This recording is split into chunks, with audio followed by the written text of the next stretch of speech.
الحمد لله رب العالمين والصلاة والسلام على سيد المرسلين وعلى آله وأصحابه أجمعين أما بعد فأعوذ بالله من الشيطان الرجيم بسم الله الرحمن الرحيم يرفع الله الذين آمنوا منكم والذين أوتوا العلم درجات صدق الله مولانا العظيم আলহামদুলিল্লাহ আলহামদুলিল্লাহ আলহামদুলিল্লাহ আল্লাহ তাআলার লাখ কোটি শুকর যে আমরা অত্যন্ত মুবারক একটি মসজিদে বসার তৌফিক আল্লাহ তাআলা দান করেছেন।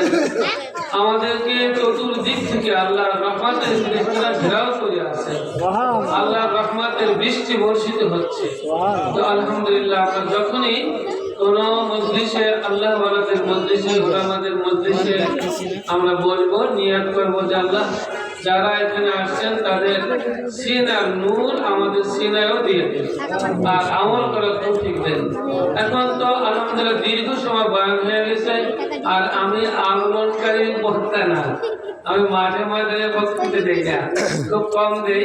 আর আলহামদুলিল্লাহ মাদ্রাসায় আমি বয়ান করি, আমার আলেম ওলামাদের মধ্যে ছাত্রদের মধ্যে এটা ভালো আমাদের জন্য, কারণ আমাদের যে কণ্ঠ আপনারা চান ওই কণ্ঠ আমাদের নেই, সেই জন্য আমরা বাইরে ময়দানে খুবই কম যোগদান করি। যাও একদম ছোট্ট করে একটু কথা বলবো। আমি যদি বলি এই যারা পাগড়ি পেল, যারা ক্রেস্ট পেলো বা মাত্র ছেলের যারা এরা দুনিয়ার বাদশাহ, তাহলে কি আপনারা বিশ্বাস করবেন? জি, আমি তো একজন আলেম মানুষ, মিথ্যে তো আর বলবো না, কি বলেন? এরা দুনিয়ার বাদশাহ, যদিও তাদের রাজ মুকুট নেই, রাজ সিংহাসন নেই, এরা যদি দুনিয়ায় না থাকে আল্লাহ তাআলা একজন বাদশাকেও একটা দানাও পান করাবেন, খাওয়াবেন না, এক ঘট পানিও আল্লাহ তাআলা পান করাবেন। বিশ্বাস হয় না? আমি এই হাদিসটি আপনাদের শোনাবো।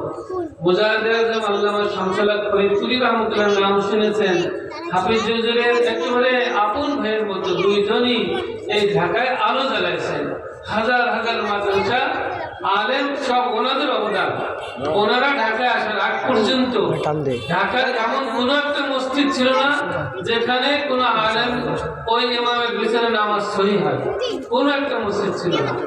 আলহামদুলিল্লাহ এই ঢাকা রাজধানীতে, এলেমের রাজধানী এই ঢাকা, ওনাদের বদৌলতে ওনারই এক ভাই মুজাহিদুল আজম আল্লামা শামসুল হক ফরিদপুরি রাহমাতুল্লাহ আলাইহি উনি কিতাব লিখেছেন এলেমের ফজিলত, তাতে লিখছেন যে এই এতিম মিসকিন তরবেদেরকে দেখো, এদেরকে সাধারণ মনে করো না, এরা দুনিয়ার বাদশাহ, যদিও তাদের রাজ সিংহাসন নেই, যদিও তাদের রাজ মুকুট নেই, তারাই দুনিয়ার বাদশাহ। এই কথাটি আমি আপনাদেরকে সংক্ষেপে বলছি। নবীজি সাল্লাল্লাহু আলাইহি সাল্লাম বলেন যে হযরত আবু হুরায়রা রাদিয়াল্লাহু আনহু, আমি শুধু তরজমা করছি। হযরত আবু হুরায়রা রাদিয়াল্লাহু আনহু বললেন, আবু হুরায়রা, আমার বিয়োগের পরে তোমাদের কাছে বিভিন্ন গোত্র থেকে, দিক দিগন্ত থেকে তলবে ইলমরা আসবে ইলমে দ্বীন শিখতে। যখন তারা তোমাদের কাছে আসে ফাকুলু লাহুম মারহাবা মারহাবা ফাকুল ফারহিবু বিহিম ওয়া হাইয়ুহুম ওয়া আল্লিমুহুম, তাদেরকে সুস্বাগতম জানাও, অভিনন্দন জানাও এবং তাদেরকে সুশিক্ষা দাও। তাহলে বলেন দুনিয়ার বুকে অভিনন্দন পাওয়ার যোগ্য কে? যে যত বড় সে তত অভিনন্দন পাওয়ার যোগ্য।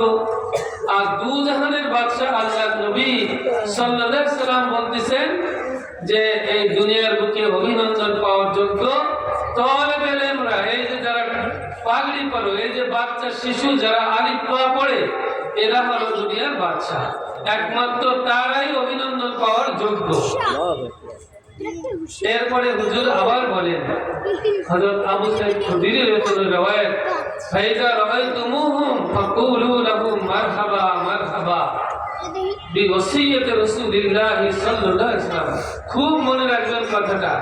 হুজুর সাল্লাল্লাহু বলেন যে যখনই তলবে ইলমদেরকে দেখবা তখন মারহাবা মারহাবা মাশাআল্লাহ বলে তাদেরকে অভিনন্দন ভাষাটাও হুজুর শিখিয়ে দিলেন আপনার অনেক কঠিন ভাষা ব্যবহার করা লাগবে না সাহিত্যিকের কাছে যাওয়া লাগবে না একজন তওয়ালুকে দেখলে আপনি বলবেন মারহাবা মারহাবা তাহলে আপনি তাদেরকে অভিনন্দন জানাবেন নবী সাল্লাল্লাহু বলেন বিওসিয়তে রাসূলুল্লাহ আল্লাহ রাসূলের নির্দেশে তোমরা অভিনন্দন জানাও হযরত হাফিজ হুজুর রাহমাতুল্লাহ আলাইহি একজন খানকার বুজুর্গ ছিলেন ইরানের যুদ্ধ মুসলমানের যুদ্ধ এই যুদ্ধ নিরসনের জন্য মীমাংসার জন্য হাফিজ খানকায় বসা একজন আল্লাহওয়ালা বান্দা আল্লাহর খাঁটি বান্দা তিনি গেলেন দুই দেশে মীমাংসা করার জন্য এই দায়িত্ব ছিল কার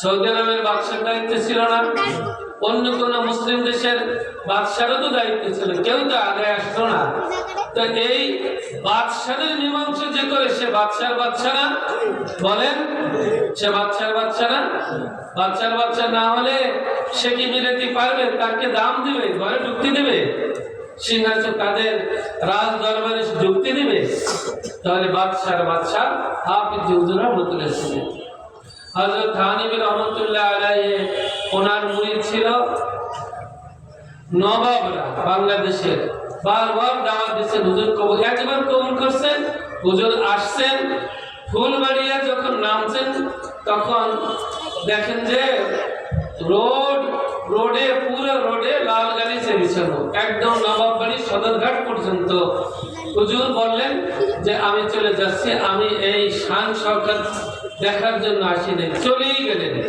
তাহলে দুনিয়ার কোন বাদশা এরকম আছে যাকে এয়ারপোর্ট থেকে অতিথি ভবন পর্যন্ত পুরো রোডে লাল গালিচে বিছাই দেওয়া হয় পৃথিবীর কোন বাদশার জন্য এরকম করা হয়েছে বলেন তাহলে থানিবী রাহমাতুল্লাহ দুনিয়ার বাদশা ছিলেন বলেন আলেমরা দুনিয়ার বাদশা হয়তো আলেমরা দুনিয়ার বাদশা হযরত আব্দুল্লাহ ইবনে মুবারক যখন দুনিয়ার তিনের দুই অংশ মুসলমানদের হাতে বাদশা হারুন আর রশিদ তার রাষ্ট্রপতি উনি ঘুমায় আছেন লোকারণ্য মদিনায় লোকে ভরে গেছে তখন ওনার স্ত্রী উঠাইছে যে ওঠাও কি হচ্ছে দেখো বলে কি হয়েছে বিবি যে হযরত আব্দুল্লাহ ইবনে মুবারক রাহমাতুল্লাহ আলাইহি মদিনায় আসছেন তাকে দেখার জন্য লক্ষ লক্ষ মানুষ জমা হয়ে গেছে আর আপনি এই সারা পৃথিবীর বাদশা বলা যায় তিনের দুই অংশের বাদশা আপনি আপনাকে দেখতে কয়জন লোক আসছে যারা আসছে নিজের স্বার্থ নিয়ে আসছে এখন জুবাইদা বলে আপনি বলেন বুকে হাত দিয়া যে এই দুনিয়ার বাদশা আমি নই বরং আব্দুল্লাহ ইবনে মুবারক রাহমাতুল্লাহ আলাইহি অকুণ্ঠ চিত্ত বাদশা হারুন রশিদ বলে দিলেন যে বাস্তবিক এই দুনিয়ার বাদশা আমি নই হযরত আব্দুল্লাহ ইবনে মুবারক রাহমাতুল্লাহ আলাইহি দেখেন আগে এখনো হয়তো আমাদের মুসলমানরা করে না নর্তকী রাখে বাচ্চারা অবিবাহিতা না যায় মহিলারা সুন্দরী বসিয়া নর্তকী বলে তাদেরকে এই বাদশার জন্য যে অবিবাহিত নর্তকী থাকে কিন্তু এটা তো তাদের বাদশার একটা পরিচয় এটা তো হারাম এর মধ্যে সন্দেহ নাই কিন্তু ওই একজন তালিবের একজন আলেম দুনিয়ার থেকে যখন যাবে এটা দুনিয়ার কথা বললাম কবরে যখন যাবে তার শিওরে দেখবে একজন অনিন্দ সুন্দর একজন পুরুষ সুগন্ধ মণ্ডিত আর মূল্যবান কাপড় পরিচিত তখন বলবে যে আপনি কে কবরে কেন আসবেন কবরে তো আসার সুযোগ নেই তখন বলবে আমি আর কেউ নই আমি আপনার এলেম আল্লাহ তাআলা আমার এই সুরত দিয়ে পাঠিয়েছে আপনার হেফাজতের জন্য আপনার বুড়িরা আসবে তাহলে কবরের বাচ্চা কারা আলেমরা আর কেউ তো উঠে যাচ্ছে আমি শেষ করে দিচ্ছি আমি অনেক দূরে যাবো হয়তো আমার 3 ঘন্টা লেগে যাবে আল্লাহ জানে আপনাদের দোয়া চাই তো যাই হোক আমি আর বাড়াইছি না কথা আপনাদের এই ছেলেগুলো দুনিয়ার বুকে আপনারা দেখলেন করোনার সময় আর কবর মৃত্যুর সময় তখন বুঝবেন আপনার ছেলে ইঞ্জিনিয়ার ডাক্তার আপনার সামনে ইয়াসিন পড়তে পারবে না কোরআন তেলাওয়াত করতে পারবে না মৃত্যুর সময় জানাজার সময় সে জানাজার দৌড় পড়তে পারবে না জানাজা পড়ানো তো দুনিয়াতে কিচ্ছু পারেন না আখিরাতে কি পাবেন কারণ আল্লাহ ভালো জানেন কি পাবেন ছেলেদেরকে অবশ্যই মাদ্রাসায় দেন, নারী পোতাকে অবশ্যই মাদ্রাসায় দেন। দুনিয়ার বাদশাহী ওরা করবে, আফগানিস্তানের তালেবানরা, তলেবে এলেমরা, তারা দেশ চালাচ্ছে, সারা বিশ্বকে নাড়াই দিচ্ছে, তাক লাগাই দিচ্ছে সারা বিশ্বকে। ওরা কিন্তু মাদ্রাসার তালিম দেয়। এই কামান বানাতে যখন সময় আসবে, তখন এই তালেবে এলেমরা কামান দ্বারা বানাতে পারবে, সব অস্ত্র তারা বানাতে পারবে আল্লাহর পক্ষ থেকে হবে নিশ্চিন্তে। হযরত ওমর রাদিয়াল্লাহু তাআলা আনহু যেই বিধান রেখে গেছেন দুনিয়ায়, রাস্তাঘাট তৈরি করা, নদী খনন করা, আর্মি পুলিশ, আর্মি ছাউনি, পুলিশ ছাউনি, কোর্ট কাছারি, যাবতীয় সবকিছু হযরত ওমর রাদিয়াল্লাহু তাআলা করে গেছেন। তাই জীবনভর ইংরেজরা ওইগুলো নকল করে করে, তার অনুবাদ করে করে তারা দুনিয়াতে মাতবাড়ি করতেছে। এরকম হযরত সাহাবে আবু হুরায়রা রাদিয়াল্লাহু আনহু সারা জীবন 24 ঘন্টা মাদ্রাসা পড়ে গেছেন। আব্দুল্লাহ ইবনে আব্বাস রাদিয়াল্লাহু আনহু সবাই এক এক জায়গায় গভর্নর ছিলেন। আল্লাহ তাআলা ভাষা জানতেন না, এক মাস 2 মাসের মধ্যে ভাষা শিখে গেছেন। আল্লাহ তাআলা এই দিন, এই দেশ রক্ষার জন্য যদি প্রয়োজন হয়, আল্লাহ তাআলা তখন এই সৈন্যদের দ্বারা দেশ রক্ষা করবেন, নিশ্চিত থাকেন ইনশাআল্লাহ। যদি আপনারা কোরআনের খিদমত করেন, আলেমের তালিবের মর্যাদা দেন, আপনারাও এদের সঙ্গে জান্নাতে যাবেন হাসতে হাসতে। আল্লাহ তাআলা সকল দিনই মাদারসগুলোকে কবুল করেন, মাসাজিদগুলোকে কবুল করেন। আল্লাহ তাআলা খাস করে এই মাদ্রাসাকে কবুল করেন। আমরা একটু দুরূদ শরীফ পাঠ করি। আল্লাহুম্মা সাল্লি আলা